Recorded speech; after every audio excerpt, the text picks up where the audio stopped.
the HAWE Tech Podcast. Hello and welcome to today's episode of the HAWE Tech Podcast. My name is Ralph and I'm Senior Specialist for Sales Enablement at HAWE. Today's topic is, do you know how to calculate the oil temperature in a hydraulic system?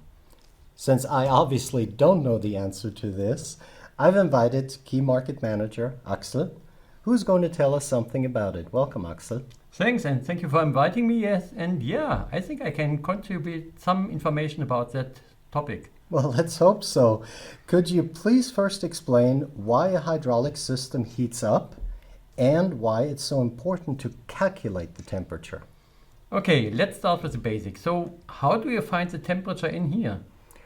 It's pretty comfortable. I'd say about 20, 21 degrees Celsius. Yeah, that's right. While it's outside, it's much lower, maybe about 10 degrees. So, it's clear. We have a heater inside here, it heats up, and we have an enclosed room, and therefore the temperature is higher than on the outside. So heat is dissipated through the windows and through the walls, but we get a balance between the heat we put in and the heat dissipation. And that's how it works. Okay, but how does this apply to hydraulic systems? Exactly the same way. In a hydraulic system, we heat up the oil with the power loss which we have inside the hydraulic system, and we dissipate the heat through the walls of the tank, of the reservoir, and when we balance that out, we will get come to a special temperature.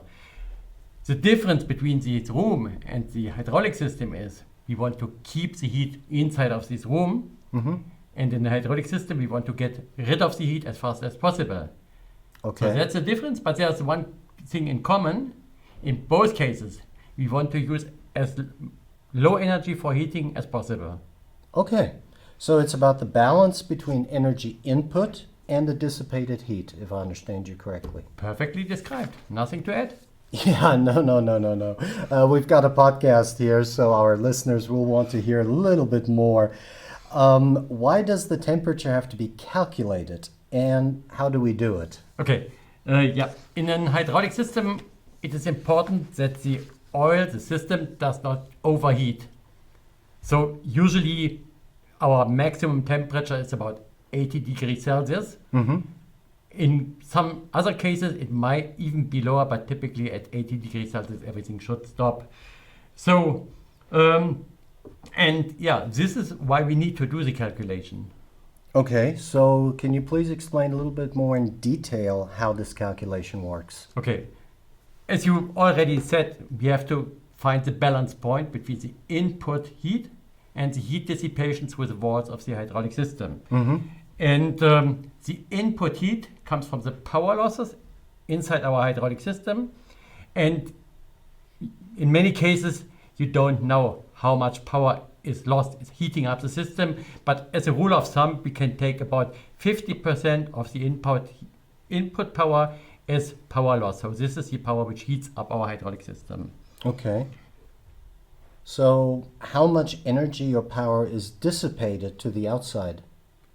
That's now depending on two values. The first one is the size of the reservoir, the effective tank surface, which dissipates the heat from the oil inside to the air outside. And the other point is, the higher the temperature difference between the outside and the inside is, the more heat is dissipated through the wall.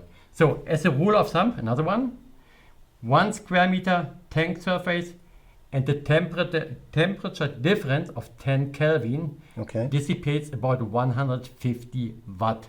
So sample calculation, we have a power loss of 600 watt in a hydraulic system and an effective area of 1 square meter for heat dissipation. Then the system will heat up by 40 Kelvin. So with an ambient temperature of 20 degrees Celsius, we have a resulting oil temperature of 60 degrees Celsius. Wow, that's pretty warm. That's quite warm here. Still But okay. then we're in a bad position with our small compact aggregates, with those small power units that we have. Good point.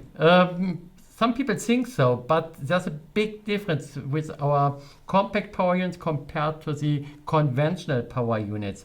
We have a small reservoir, but you may have seen this finned housing, which is made from aluminum. And now we have two advantages. First of all, aluminum dissipates heat very well, and the finned housing increases the effective dissipating area of the reservoir.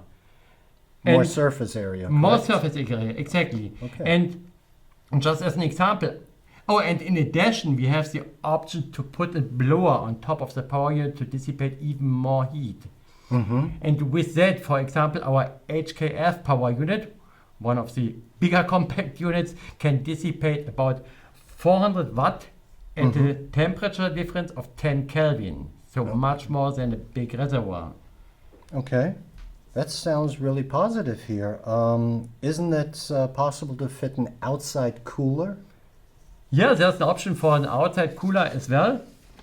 However, we try to avoid that because that costs additional money. What we do is we try to have as little energy input as possible. That's why we run our power units whenever possible in on-off mode, so power on demand. Power is only brought in when it is requested from the system.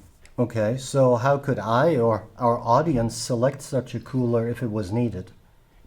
We have some calculation formula for that. So if it is needed, you go to our website, hydraulic-calculator.hawe.com, and there you find all the required formulas for calculating cooling of an hydraulic system and many other formulas as well for hydraulic calculations.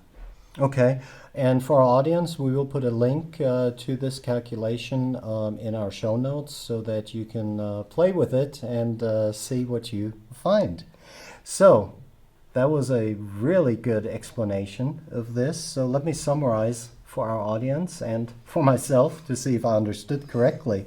A stable oil temperature results from the balance between the dissipated heat and the input power loss. The dissipated heat depends on the cooling capacity of the tank, as you explained, and the temperature difference between the oil temperature and the ambient temperature. Correct? Perfect. So I think you learned a lot today. I think I did, and I hope our audience did too. That brings us to the end of this podcast for today. I want to thank you, Axel, for joining me and talking about this interesting topic. And I want to thank our audience for participating again and listening to us. And if you have some suggestions, ideas for future podcasts, please send us an email to podcast@hawe.de. We look forward to your feedback. And until next time, thank you very much. Goodbye. Thanks from my side. Goodbye.